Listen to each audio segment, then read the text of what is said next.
오늘도 우리 기뻐하는 교회 예배 함께 하신 여러분들을 주님의 이름으로 환영하고 축복합니다. 우리 옆에 계신 분들과 인사하겠습니다. 반갑습니다. 보고 싶었습니다. 인사하겠습니다.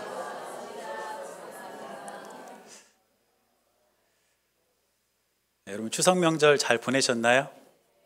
네, 여러분들 멀리 갔다 오신 분들도 계시는데 제가 여러분들 안전하게 잘 다녀오실 수 있도록 이렇게 기도했는데 또 이렇게 반갑게 만날 수 있게 되어서 참 감사하게 생각합니다. 저도 지난주보다 살이 좀 찐 것 같지 않으세요? 여러분들도 조금 찐 것 같아요.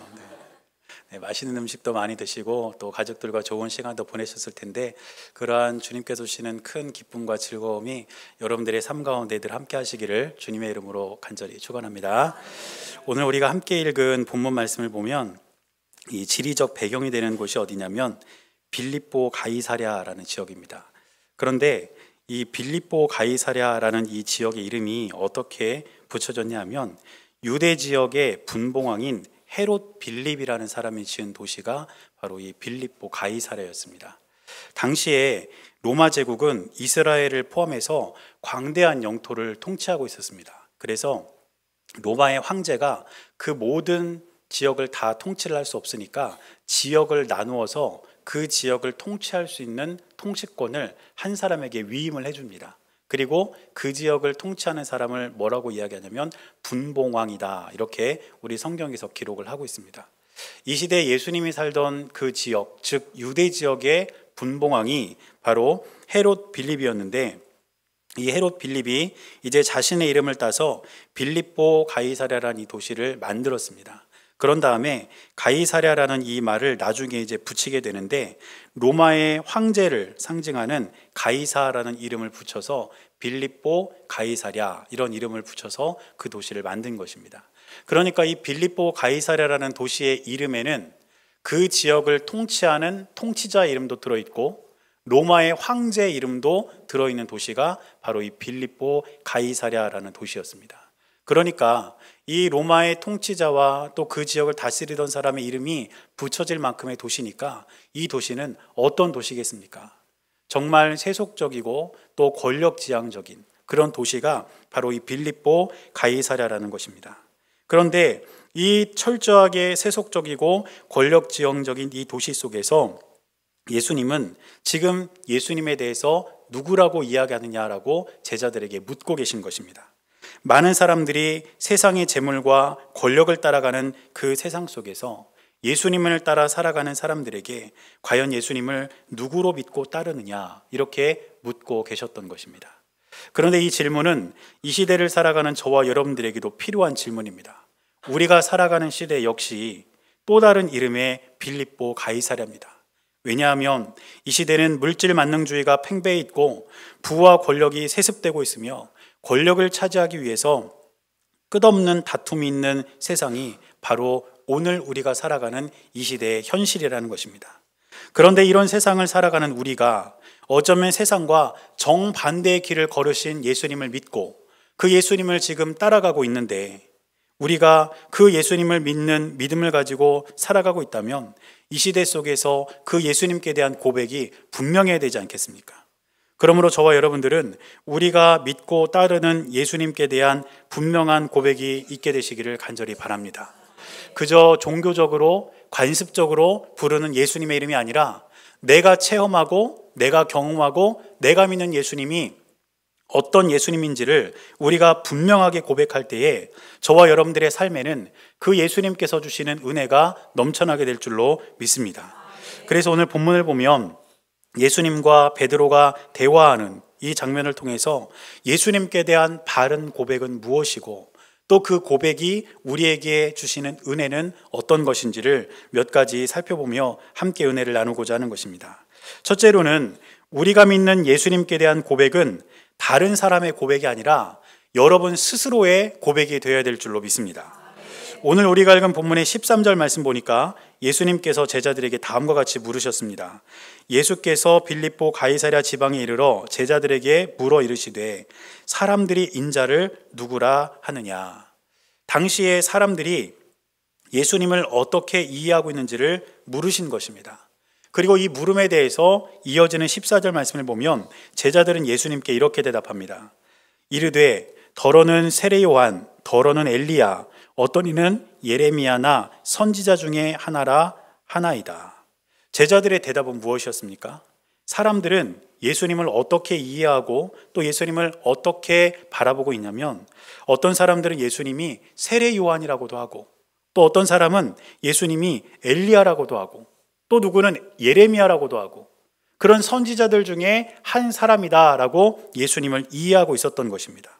그러자 예수님께서는 이어지는 15절 말씀에 그러면 너희는 나를 누구라 하느냐 이렇게 물어보십니다. 저는 말씀을 묵상하면서 오늘 이 14절과 15절 사이에서 예수님의 깊은 한숨을 느낄 수가 있었습니다. 왜냐하면 사람들은 예수님의 진짜 정체, 예수님의 진짜 목적을 모르고 있었기 때문입니다. 오늘 우리가 함께 살핀 본문이 마태복음 16장인데, 이 16장 앞부분에 기록된 말씀을 보면 예수님께서 공생애를 시작하시면서 산상수훈을 시작으로 천국 복음에 대해서 많은 가르침을 주셨습니다. 그리고 또 많은 병자들을 고치고 기적을 일으키시면서 그것으로 끝나는 것이 아니라 하나님 나라에 대해서 사람들이 알기를 원하셨습니다. 또한 예수님께서는 여러 가지 비유를 통해서 하나님 나라 천국에 대해서 분명히 가르쳐 주시면서 천국이 가까이 왔다는 것을 사람들에게 가르쳐 주고 그것을 알기를 원하셨습니다. 이 정도로 예수님께서 사역을 하셨으면 많은 사람들이 예수님을 세상을 구원할 메시아로, 하나님의 아들로 인정하고 그 예수님을 믿는 믿음으로 회개하고 하나님 나라에 들어갈 수 있는 그러한 자격을 얻기 위해 노력을 해야 될 텐데, 그저 다른 사람들이 보고 있는 예수님의 모습은 무엇이었냐면 어떤 선지자 중에 한 사람 정도로만 예수님을 보고 있었다는 것입니다. 그러니까 예수님은 얼마나 마음이 답답하셨겠습니까? 우리가 예수님을 생각할 때마다 이 당시에 예수님은 참 마음 아프고 답답한 생각을 하고 계셨을 거라는 그런 생각을 하게 된다는 것입니다. 어떤 목적을 가지고 최선을 다한 자신에 대해서 사람들이 몰라준다는 것은 굉장히 고독하고 또 서운한 일일 수 있습니다. 예수님께서는 인간의 감정을 갖고 계셨기 때문에 아마 예수님도 이때 많은 마음에 답답함이 있었을 것이고 서운함이 있었을 겁니다. 내가 이 정도까지 했으면 좀 알아줘야 될 텐데 왜 나를 몰라주나, 이런 마음이 예수님의 마음 한켠에 있지 않았겠습니까? 그리고 그런 마음은 아마 예수님의 한숨으로 드러나지 않았을까, 이런 생각을 해보게 되는 것입니다. 저도 이제 교회를 개척하면서 작년 연말에 이곳을 이제 지으면서 인건비를 좀 아끼려고 제가 할 수 있는 일은 제가 했거든요. 그래서 뭐 인테리어나 뭐 이렇게 쓰레기 치우는 일이나 이런 일들을 하려고 항상 이제 연말에 부목사로 사역하던 일을 얼른 마치고 저녁 때 와서 일하고 이렇게 지냈습니다. 그러니까 이제 여기를 교회를 이렇게 짓고 있으니까 몇몇 분들은 오며 가며 이렇게 보셨어요. 보시면서 어떤 분들은 이렇게 들어와서 이제 말도 거시고 그러셨는데, 한 번은 이렇게 연세가 좀 지긋하신 어르신이 오시더니 저한테 물으시는 거예요. 여기가 짓는 게 교회냐고. 그래서 교회 맞다고. 그러니까 어디서 왔냐요? 그래서 안산에서 왔다고 하니까 그 어르신도 안산에서 살다가 오셨다는 거예요. 그러니까 여러분도 낯선 곳에 갔다가 고향 사람 만나면 기분 좋잖아요. 그러니까 저도 괜히 바로 안산이 옆 동네인데도 불구하고 안산에서 살던 그 분이 오셨다니까 좋더라고요. 그래서 제가 이야기를 나누면서 또 그분이 어느 교회 다녔냐고 해서 어느 교회 다녔다고 하니까 그 교회 장로님 이름을 대시는 거예요. 그러니까 더 반갑잖아요. 내가 아는 사람을 그분도 알고 있으니까. 그래가지고 한 20분 동안 정말 처음 만났는데 정말 반갑게 이야기를 한참 나눴습니다. 이 교회가 뭐 어떻게 지어지고 또 어떻게 되었고 이런 일들을 너무너무 반갑게 한 20분 동안 이렇게 이야기를 나눴어요. 근데 그 어르신이 한참 얘기를 나누고 이제 가시다가 저한테 뭐라고 하시냐면, 근데 여기 담임 목사는 어디 가셨나? 그러시는 거예요. 내가 목사인데, 근데 이게 워낙 갑자기 말씀을 하신 거라서 제가 뭐라고 말도 못하고 그냥 이러고도 말았어요. 그래서 그 어르신이 그냥 가시고, 아직도 그분은 제가 이 교회 목사인 줄 몰라요.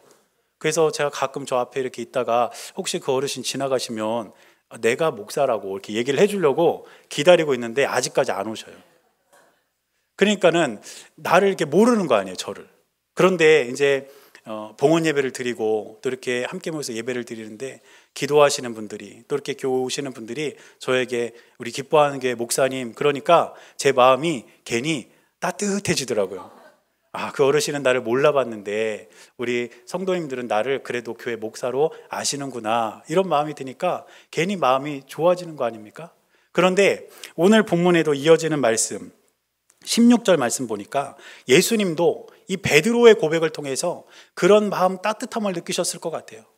사람들이 예수님을 누구라 하느냐, 이 질문에 대해서는 마음이 참 섭섭하고 참 고독하고 그러셨을 텐데, 이 베드로의 고백 앞에서 예수님께서 그 따뜻한 마음을 경험하셨을 것 같다는 생각이 듭니다. 베드로가 예수님께 뭐라고 대답하냐면 16절 말씀에서 이렇게 말합니다. 시몬 베드로가 대답하여 이르되 주는 그리스도시요 살아계신 하나님의 아들이시니이다.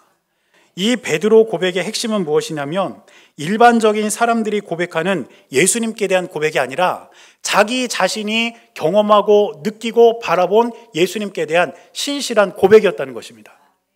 다른 사람들은 그냥 선지자 중에 한 사람이라고 이야기했습니다. 또 그런 이야기를 들으니까 다른 사람들도 저분 누구야? 그러면 그분 그냥 선지자 중에 한 사람이래, 이렇게 이야기하면서 예수님께 대한 고백을 다른 사람의 고백으로 이야기했을 겁니다. 그런데 베드로만큼은 다른 사람들이 뭐라고 하든지 내 앞에 계신 예수님은 그리스도시요 살아계신 하나님의 아들입니다, 이렇게 고백을 했다는 것입니다. 베드로는 예수님을 그리스도로 고백했습니다. 이 그리스도라는 말은 기름 부음을 받은 자, 이런 뜻인데, 이 말은 유대인들이 그토록 기다리던 메시아의 헬라식 표현입니다. 그러니까 메시아와 그리스도는 같은 말이에요. 유대인들이 얼마나 메시아를 기다렸습니까? 그 민족을 다시 새롭게 할 그 메시아를 끊임없이 기다렸는데, 지금 베드로가 고백하는 것은 당신이 바로 메시아입니다. 당신이 기름 부음 받은 분이십니다. 당신이 우리를 위해 이 땅에 오신 분입니다. 이렇게 고백을 했다는 것입니다. 또한 베드로는 예수님을 뭐라고 고백했냐면 살아계신 하나님의 아들이라고 고백합니다. 예수님이 비록 사람의 모습을 입고 오셨지만 하나님의 아들이라는 신적 권위를 인정하고 그 예수님을 자신들의 영원한 왕으로 고백한 것입니다. 그런데 이 고백을 잘 살펴보면 이 고백 안에는 예수님께 대한 고백뿐 아니라 하나님께 대한 고백도 함께 들어 있습니다. 그것이 무엇이냐면 살아계신이라는 것입니다. 마태복음에는 예수님을 하나님의 아들이라고 부르는 사람들이 많이 등장합니다. 4장 3절에 보면 예수님을 시험하던 사탄도 예수님을 하나님의 아들이라고 불렀어요. 또 8장 29절에 보면 귀신 들린 자도 예수님을 뭐라고 불렀냐면 하나님의 아들이라고 부릅니다. 또 14장 33절에 보니까 무리를 걷는 예수님을 본 배 위에 있는 선원들이 그 예수님을 보고 당신은 하나님의 아들입니다, 이렇게 불렀습니다. 그리고 26장 63절에도 보니까 예수님을 십자가에 못 박는 그 자리에 있었던 대제사장도 예수님을 하나님의 아들이라고 부릅니다. 이처럼 마태복음에는 예수님을 하나님의 아들로 부르는 사람들과 존재들이 등장을 하는데, 그 하나님의 아들이라는 그 말 앞에 살아계신이라는 수식어를 붙인 사람은 베드로가 유일합니다. 그냥 하나님의 아들이 아니라 살아계신 하나님의 아들, 지금도 살아 역사하시고 지금도 여전히 우리와 함께 하시는 그 하나님의 아들이 바로 당신이라고 고백을 한 것입니다. 이 사실이 왜 중요할까요? 우리가 교회에 와서 하나님의 이름을 부르고 또 우리가 일상 속에서 하나님의 이름을 우리의 입에 오르내릴 때 정말 그 하나님이 살아계신 것에 대한 믿음이 우리에게 있습니까? 많은 사람들이 하나님의 이름을 말하고 있지만, 그 하나님을 머릿속으로는 생각하고 있지만 그 하나님이 정말 지금 이 순간도 살아계셔서 내 안에 함께하고 계신다는 그 사실을 잊고 살아가는 사람들이 너무나 많습니다. 하나님이라는 이름이 문자적으로 그치고 있고 하나님이라는 이름이 습관적인 이름으로 그치고 있는 이 세대 속에서 하나님이 정말 살아계셔서 우리와 함께 하신다는 그 사실을 우리가 믿음으로 고백한다면 우리 역시 하나님의 이름을 부를 때에 살아계신 하나님이라고 주님의 이름을 부르며 하나님께 나아가야 될 줄로 믿습니다. 그러므로 저와 여러분들에게도 살아계신 하나님께 대한 믿음이 있게 되시기를 바랍니다. 그리고 더 나아가서 누구누구가 믿는 하나님, 누구누구가 믿는 예수님이 아니라 내가 믿는 예수님, 내가 만난 예수님, 다른 사람의 고백이 아니라 나만의 고백, 내가 체험한 그 예수님에 대한 진실한 고백, 그 고백이 있을 때에 우리 주님은 저와 여러분들의 삶에 더 큰 은혜와 능력으로 함께 하시며 우리의 삶을 가장 바른 길로 인도해 주실 줄로 믿습니다. 두 번째로는 우리가 믿는 예수님께 대한 고백은 잘못된 고백이 아니라 참된 고백이 되어야 합니다. 오늘 베드로의 고백을 들으신 예수님께서 이어지는 17절 말씀에서 다음과 같이 말씀하십니다.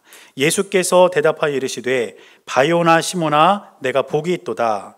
이를 내게 알게 하니는 혈육이 아니요 하늘에 계신 내 아버지시니라. 이렇게 이야기합니다. 지금 예수님께서 바요나 시몬아 이렇게 부르고 계시는데 이 바요나라는 말이 뭘까요? 바요나. 바요나 이 무슨 말일까? 그런 생각을 또 해보게 되는데 이 바라는 것은 누구누구의 아들 이런 뜻입니다. 그러니까 바요나 그러면 요나의 아들 이런 뜻이에요. 여러분 성경에서 바디메오라는 사람을 기억하십니까? 그 바디메오가 사람의 이름일까요? 사람의 이름이 아니에요. 바가 누구누구의 아들이라고 했잖아요. 그러면 바디메오는 무슨 뜻이겠습니까? 디메오의 아들이란 뜻이에요. 그래서 성경에도 마가복음 10장 46절에 디메오의 아들 바디메오 이렇게 나옵니다. 그러니까 그 사람에게는 이름이 없었던 거죠. 어쨌든 여기도 보니까 이 베드로를 부르면서 바요나 이렇게 부르시는데 요나의 아들 이런 뜻입니다. 그리고 이 요나는 요한이라는 이름을 요나라고도 읽을 수 있다고 합니다. 그러니까 바요나는 요나의 아들도 되고 요한의 아들도 돼요. 그래서 요한복음에 보면 예수님께서 시몬을 부르실 때 뭐라고 부르시냐면 요한의 아들 시몬아 이렇게 부르세요. 그러니까 이 바요나란 말이 바로 그런 말입니다. 베드로는 하나님께 대해서 예수님께 대해서 당신은 하나님의 아들입니다 이렇게 고백했잖아요. 그러니까 예수님께서는 비슷한 말로 베드로에게 너는 요나의 아들 요한의 아들이 아니냐 이렇게 물으시는 거예요. 이것은 예수님의 유머고 예수님의 재치입니다. 그러니까 예수님과 베드로가 이렇게 대화를 하면서 네가 나를 하나님의 아들로 인정했구나. 너는 요한의 아들이야. 너는 요나의 아들이야. 이렇게 예수님께서 아주 재밌고 즐겁게 베드로하고 지금 대화를 하고 계시는 거예요. 저는 이 본문을 읽으면서 우리에게도 예수님이 그렇게 친근한 모습으로 다가오셔서 우리의 삶 가운데 함께하고 계신다는 것을 기억한다면 예수님은 멀리 떨어져 있는 어떤 신이 아니라 지금도 우리의 삶 가장 가까운 데 오셔서 내 손을 잡아주시고 내 말을 들어주시고 나와 함께 하시는 그 주님이라는 것을 우리가 기억할 수 있다고 믿습니다. 그 예수님의 친근함, 그 예수님의 다정함이 여러분들의 삶 가운데도 있게 되시기를 바랍니다. 아무튼 예수님께서 이제 베드로를 이렇게 부르시면서 놀라운 선언을 하시는데 뭐라고 말씀하셨냐면 베드로가 복이 있다는 거예요. 그런데 이 말이 선뜻 이해가 되지 않는 이유가 있습니다. 왜냐하면 지금 베드로의 처지를 보십시오. 뭐가 복이 있습니까? 베드로는 사회적으로 높은 지위에 있던 사람도 아니었습니다. 어부였습니다. 그리고 그마저도 다 때려치고 예수님 쫓아다니고 있는 상황 아닙니까? 그런 베드로에게 재물이 있겠습니까? 권력이 있겠습니까? 명예가 있겠습니까? 아무것도 없어요. 그런데 예수님은 그런 베드로를 향해서 네가 복이 있다 이렇게 말씀하고 계십니다. 사랑하는 여러분, 예수님께서 베드로에게 복이 있다라고 말씀하신 이유가 뭘까요? 그것은 베드로가 예수님을 진실한 마음으로 고백했고 예수님이 어떤 분인지를 분명히 알고 있었기 때문에 그것이 바로 베드로에게 복이 되었던 것입니다. 여러분, 우리에게 진짜 복이 무엇인지 아십니까? 더 많은 돈이 있는 것, 더 높은 지위에 오르는 것, 더 많은 권세를 가지는 것, 그것이 복이 아니라 우리가 믿는 예수님이 누구인지를 분명히 아는 것, 예수님이 그리스도이심을 알고 그분이 하나님의 아들이심을 아는 것, 그것이 바로 우리에게 복인 줄로 믿습니다. 그러므로 저와 여러분들이 예수님께 드리는 고백은 잘못된 고백이 아니라 참된 고백이 되어야 할 줄로 믿습니다. 예수님은 그리스도라는 것, 하나님의 아들이라는 것, 그것이 우리의 고백이 될 때에 우리는 세상적인 기준으로 볼 때에 세상 사람들보다 조금 더 낮은 위치에 있을지라도 하늘의 복을 소유한 하나님의 자녀로서 이 땅을 살아가게 될 줄로 믿습니다.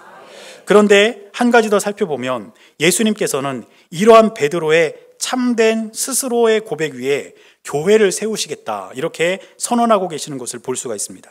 오늘 우리가 읽은 본문의 18절 말씀을 보니까 예수님께서는 베드로에게 이렇게 말씀하셨습니다. 또 내가 내게 이르노니 너는 베드로라.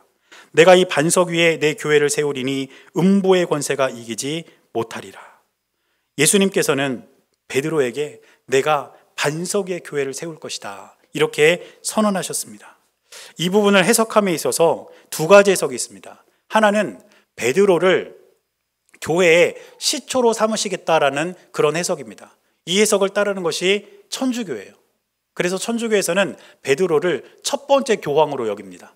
지금 천주교의 교황이 200 몇십 번째 되는 걸로 알고 있는데, 그 교황의 그 순서가 그 로마 교황청에 가면 쫙 써 있어요. 근데 그 순서를 따라 쭉 올라가다 보면 맨 위에 누가 있냐면 베드로가 있습니다. 그런데 또 다른 해석은 무엇이냐면, 내가 이 반석 위에 교회를 세우겠다는 예수님의 선언 중에 이 반석은 베드로의 신앙 고백을 상징한다는 것입니다. 반석, 깨지지 않는 든든한 돌, 결코 무너지지 않고 부서지지 않는 그 신실한 믿음의 고백 위에 내 교회를 세우겠다. 이것이 바로 예수님의 선언이었다는 것이 이 본문을 해석하는 두 번째 해석입니다. 저는 이 두 가지 해석 중에 두 번째 해석을 따릅니다. 예수님께서 교회를 세우시겠다고 말씀하셨을 때에 이 반석 위에 세우시겠다는 것은 베드로의 그 신실한 신앙 고백 위에, 예수님은 그리스도이십니다, 예수님은 살아계신 하나님의 아들입니다, 이 고백 위에 예수님께서 교회를 세우시겠다는 것, 그것이 바로 예수님의 선언이었다는 것입니다. 사랑하는 여러분, 100년을 이어가는 교회도 있지만 금방 사라지는 교회도 많습니다. 우리 기뻐하는 교회는 이제 8개월 된 교회입니다. 아직 돌도 안 지났어요. 그런데 이 교회가 세워짐에 있어서 사람들의 친분으로 세워진 교회는 사람들이 다툼이 생기면 찢어지고 무너집니다. 재물로 세워진 교회는 재물로 인해서 어려움을 겪고 재물이 줄어들면 무너지고 맙니다. 그러나 신실한 믿음 위에 세워진 교회는 어떤 풍파와 어려움이 닥쳐도 든든히 서가는 교회가 될 줄로 믿습니다. 저는 우리 기뻐하는 교회가 신실한 믿음의 고백 위에 세워진 교회가 될 수 있기를 바랍니다. 그러기 위해선 여러분 한 분 한 분이 여러분 스스로의 고백, 예수님은 그리스도이십니다, 예수님은 살아계신 하나님의 아들이십니다, 이 고백을 여러분들이 가지고 신앙생활을 할 때에 우리 기뻐하는 교회는 든든한 반석 위에 세워진 아름다운 교회, 하나님도 사람들도 기뻐하는 주님의 귀한 교회가 될 수 있을 줄로 믿습니다. 그래서 저와 여러분들의 이 든든한 신앙 고백 위에 세워진 이 교회가 정말 하나님을 기쁘시게 하는, 그리고 사람들에게도 기쁨이 되는 아름다운 교회가 될 수 있기를 주님의 이름으로 간절히 축원합니다. 이와 같이 진실한 마음으로 예수님께 대한 참된 나만의 고백이 있을 때에 그런 고백을 가진 여러분 한 분 한 분이 모여서 우리 교회가 든든한 반석 위에 세워지는 것입니다. 그리고 그러한 신앙은 수천 년을 이어오면서 어떤 위기와 어려움 속에서도 무너지지 않고 지금까지 복음의 역사가 이어지고 있는 것 아니겠습니까? 초대교회 성도들은 베드로의 고백을 자신의 고백으로 받았습니다. 자신의 믿음으로 받고 항상 이 믿음을 지키려고 애쓰고 수고했다는 것입니다. 여러분들 이렇게 지나다니시다가 차를 이렇게 보시면 이렇게 물고기 모양 혹시 보신 적 있으세요? 네, 앞에 스크린에 한번 보시면 이런 모양이 나와 있는데, 네, 보신 적 있으시죠? 네, 어떤 분은 차에도 저걸 붙여놓고 다니고, 또 어떤 분들은 뭐 이렇게 배지로 만들어서도 붙이고 다니고 이렇게 가지고 다니십니다. 그런데 저 물고기 모양 안에 이상한 글자가 있죠. 저거를 이제 꺼내서 단어를 적어보면 어떻게 되냐면 이렇게 됩니다. 이 문자는 헬라어입니다. 헬라어. 영어도 아니고 뭐 헬라어를 갑자기 왜 보여주나. 그런데 이 5개의 알파벳으로 모여있는 이 헬라어를 어떻게 읽냐면 익투스 이렇게 읽어요. 익투스. 뜻은 뭐냐면 물고기입니다. 물고기. 익투스라고 읽는 이 단어의 뜻이 물고기예요.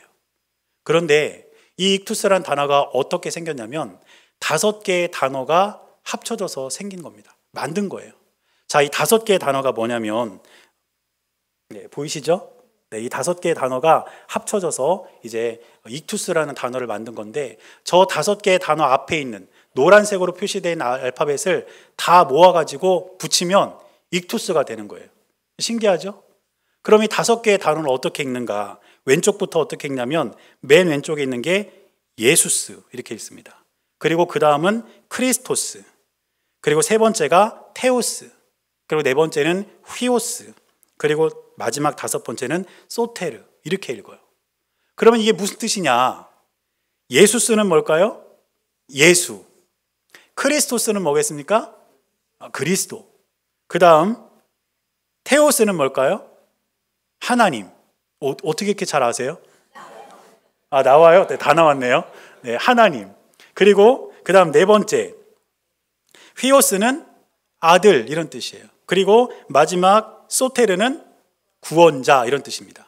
그러니까 헬라어의 5가지 단어, 예수스, 크리스토스, 테오스, 휘오스, 소테르, 이 5개의 단어 중에서 앞에 있는 알파벳만 다 따가지고 모아놓으니까 물고기라는 그 의미의 익투스가 된 거예요.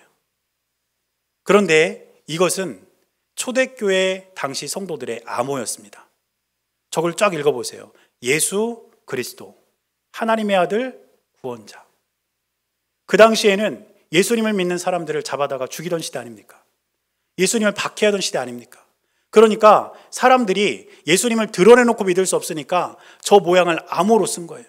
그래서 지나다니다가 사람들 이렇게 만났어요. 그러니까 어떻게 눈치를 탁 보니까 예수님 믿는 사람 같아요. 그럼 이렇게 손에다가 물고기 모양을 이렇게 그리는 거예요. 그럼 그 사람이 지금 뭐 하는 거예요? 손바닥에다가. 그럼 예수 믿는 사람 아니에요. 근데 슬쩍 물고기 모양을 싹 그렸는데 갑자기 그 손을 꼭 잡고 집으로 이렇게 끌고 간다. 예수님 믿는 사람이에요. 이렇게 물고기 모양을 신앙 고백의 암호로 썼습니다. 지금 저와 여러분들에게 이러한 신앙의 고백이 있습니까? 이러한 믿음의 고백이 있습니까?